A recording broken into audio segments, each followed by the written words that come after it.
And Dawood mastered the people who were with him, and set commanders of thousands and commanders of hundreds over them. And Dawood sent out 1/3 of people under the hand of Joab, and 1/3 under the hand of Abishai, son of Zeruiah, Joab's brother, and 1/3 under the hand of Ittai the Gittite. And the sovereign said to the people, I shall certainly go out with you too. But the people answered, do not go out, for if we flee away, they would not set heart upon us.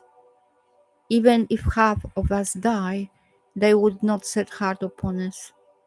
For now, 10,000 are like us. Therefore, it is better for you to support us from the city.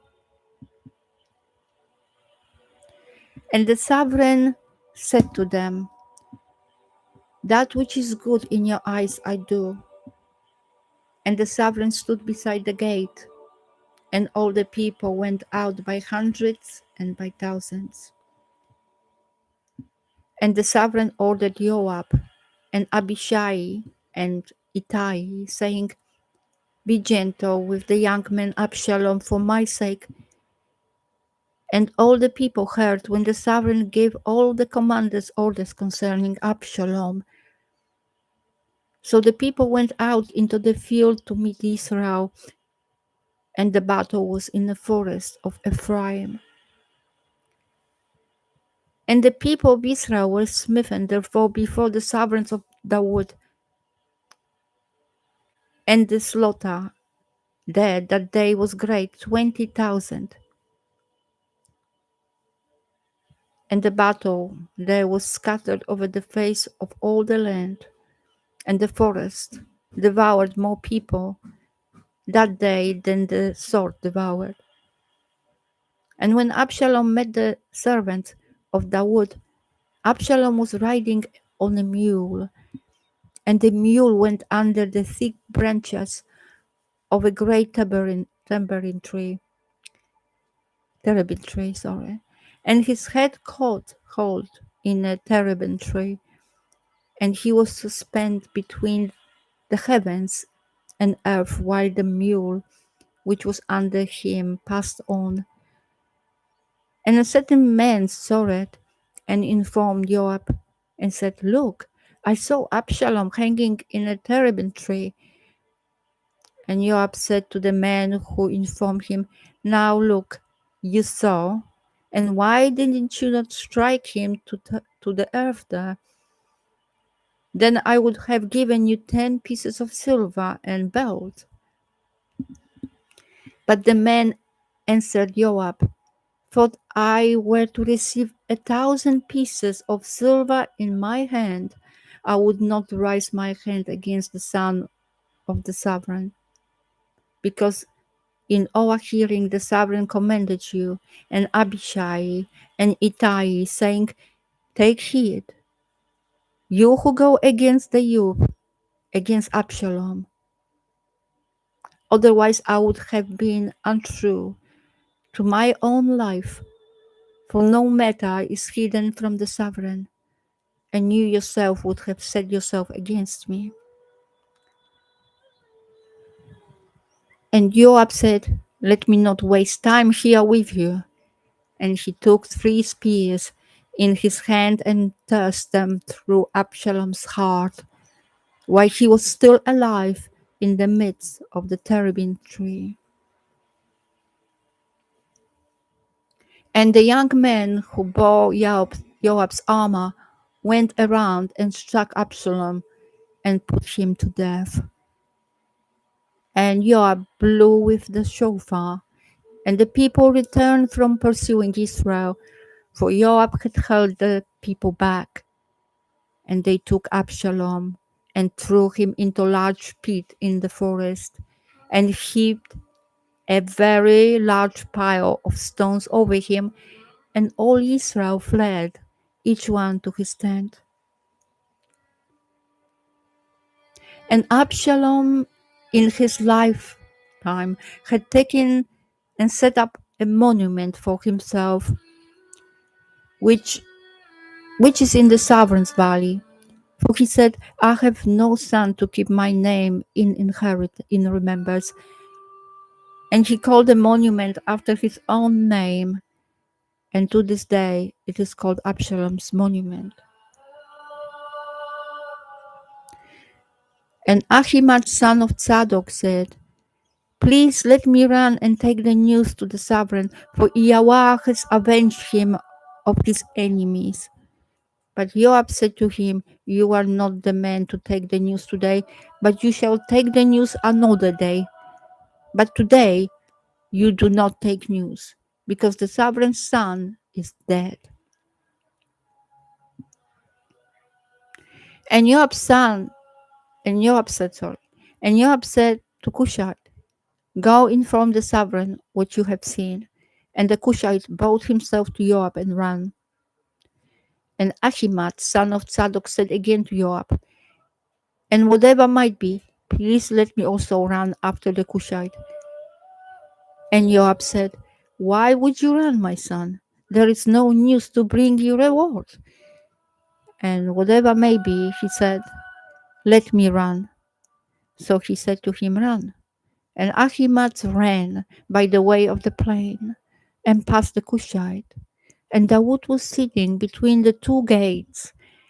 And the watchman went up to the roof over the gate, to the wall, and lifted his eyes and looked and saw a man running alone. So the watchman called out and told the sovereign, and the sovereign said, If he is alone, there is news in his mouth. And he came nearer and nearer. And the watchman saw another man running. And the watchman called out to the gatekeeper and said, See a man running by himself. And the sovereign said, This one is also bringing news. And the watchman said, I see the running of the first is like the running of the Ahimaaz, son of Zadok. And the sovereign said, This is good man, and he comes with good news. And Ahimaaz called out and said to the sovereign, Peace. Then he bowed down with the face to the earth before the sovereign and said, Blessed be Yahweh, your Elohim, who has surrounded the men who raised their hand against my master, the sovereign. And the sovereign said, Peace to you, man, to Abshalom. And Ahimaaz answered, When Joab sent the sovereign's servant and me, your servant, I saw a great crowd, but I did not know why. And the sovereign said, Turn aside and stand here. And he turned aside and stood still. And see, the Cushite came. And the Cushite said, Receive news, my master, the sovereign. For Yahweh has avenged you this day of all those who rose against you. And the sovereign said to the Cushite, Peace to you, to the young man, to Abshalom. And the Cushite answered, Let the enemies of my master the sovereign and all who rise against you for evil be as that young man is. And the sovereign was shaken and went up to the room over the gate and wept. And as he went, he said this, Oh, my son, Abshalom, my son Abshalom, if only I had died instead of you. Oh, Abshalom, my son, my son. And it was reported to Joab, See, the sovereign is weeping and mourning for Abshalom.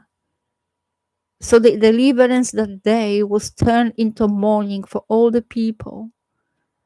For the people heard on that day saying, The sovereign has been grieved for his son. And the people stole back in the city that day. As people who are ashamed steal away when they flee in a battle. And the sovereign covered his face And the sovereign cried out with a loud voice, "Oh, my son, Abshalom, Abshalom, my son, my son." And Joab came into the house to the sovereign and said, "Today you have put to shame all your servants who today have saved your life, and the lives of your sons and daughters, and the lives of your wives, and the lives of your concubines, by loving those who hate you, and by hating those who love you. For you have made it clear today that you have neither commanders nor servants. For today I know that if Absalom had lived, and all of us had died today, then it would be right in your eyes. And now arise, go out and speak to the heart of your servants. For I swear by Yahweh, if you do not go out, not one possess the night with you. And that is worse for you than all the evil that has come upon you from your youth until now. So the servant rose up and sat in the gate. And they told all the people, saying, "Look, the sovereign is sitting in the gate." And all the people came before the sovereign. As for Israel, they had fled, each one to his tent. And it came to be that all the people were contending throughout all the tribes of Israel, saying, "The sovereign delivered us from the hand of the enemies. He rescued us from the hand of the Philistines, and now he has fled from the land because of Abshalom. And Abshalom, whom we anointed over us, has died in the battle. And now, why are you silent about bringing back the sovereign?" And the sovereign Dawood sent to Tzadok and Abiathar the priest, saying, "Speak to the elders of Yehuda, saying, why are you the last to bring the sovereign back to his house? Since the words of Israel have come to sovereign, to his house. You are my brothers, you are my bone and my flesh. Why then are you the last to bring back the sovereign?" And say to Amasa, "Are you not my bone and my flesh? Elohim, do so to me, and more also, if you are not commander of the army before me all the days in place of Joab." Thus he swayed the hearts of all the men of Yehuda as one man, so that they sent to the sovereign, saying, "Return, you and all your servants." So the sovereign returned and came to Jordan, and Yehuda came to Gilgal to go to meet the sovereign, to bring the sovereign over the Jordan. And Shimi, son of Gera, a Benjamite, who was from Bahurim, hastened and came down with the men of Yehuda to meet sovereign Dawood. And with him were 1,000 men of Benjamin, and Ziba, the servant of the house of Shaul, and his 15 sons, and his 20 servants with him. And they rushed over to Jordan before the sovereign. And they passed over the ford to bring over the sovereign's household, and to do what was good in his eyes. And Shimi, son of Gera, fell down before the sovereign when he passed over the Jordan, and said to the sovereign, "Do not let my master reckon crookedness to me. Neither remember what wrong your servant did on that day that my master the sovereign left Jerusalem, that the sovereign should take it to heart.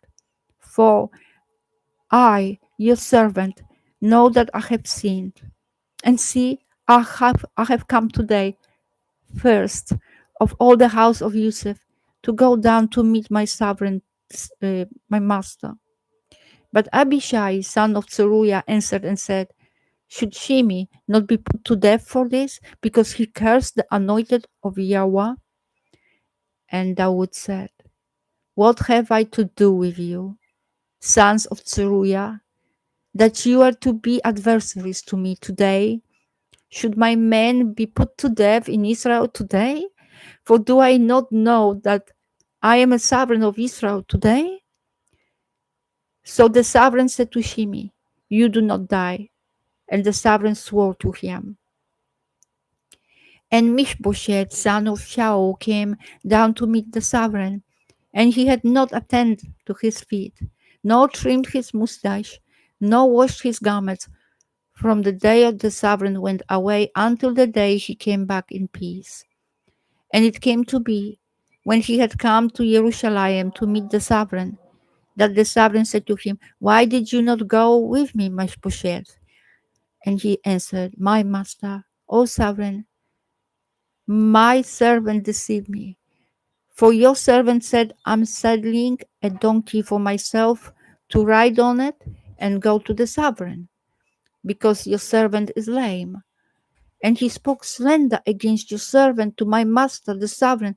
But my master the sovereign is a messenger of Elohim. Therefore do what is good in your eyes. For all of my father's house were but dead men before my master the sovereign. Yet you set your servant among those who eat at your own table. Therefore what right have I still to cry out and more to the sovereign?" Then the sovereign said to him, "Why do you speak any more of your matters? I have said, you and Ziba share the land." And Mishbosheth said to the sovereign, "Rather, take it all, since my master the sovereign has come back in peace to his own house." And Barzillai the Gileadite came down from Regalim and passed over the Jordan with the sovereign, to send him on his way over Jordan. And Barzillai was a very aged man, 80 years old, and he had sustained the sovereign while he was dwelling at Mahanaim, for he was a very rich man.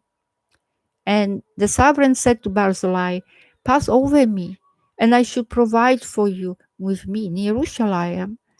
But Barzillai said to sovereign, "How many are the days of my life, that I should go up with the sovereign to Jerusalem? I'm now 80 years old. Do I discern between the good and evil? Does your servant taste what I eat or what I drink? Do I still hear the voice of singing men and singing women? Why then should you servant, be a further burden to my master the sovereign? Your servant would only pass over the Jordan with the sovereign for a short distance. And why should the sovereign repay me with such a reward?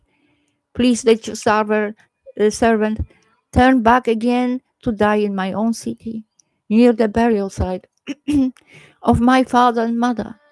But there is your servant Kimam. Let him pass over with my master the sovereign, and do for him what is good in your eyes." And the sovereign answered, "Kimam is passing over with me, and let me do for him what is good in your eyes. Now whatever you choose of me, I do for you." Then all the people went over the Jordan. And when the sovereign had passed over, the sovereign kissed Barzillai and blessed him, and he returned to his own place. And the sovereign passed over the Gilgal, and Kimam passed over with him. And all the people of Yehuda brought the sovereign over, and also half the people of Israel. And see, all the men of Israel were coming to the sovereign. And they said to the sovereign, "Why have our brothers, the men of Yehuda, stolen you away and brought the sovereign and his household, and all Dawood's men with him over the Jordan?" And all the men of Yehuda answered to men of Israel, "Because the sovereign is our relative. And why are you displeased over this matter? Have we at all eaten at the sovereign's cost? Or has he given us any gift?" And the men of Israel answered the men of Yehuda and said, "We have 10 parts in the sovereign, and in Dawood too. We have more than you. Why then did you despise us? Was it not our advice first to bring back our sovereign?" But the words of the men of Yehuda were harsher than the words of the men of Israel.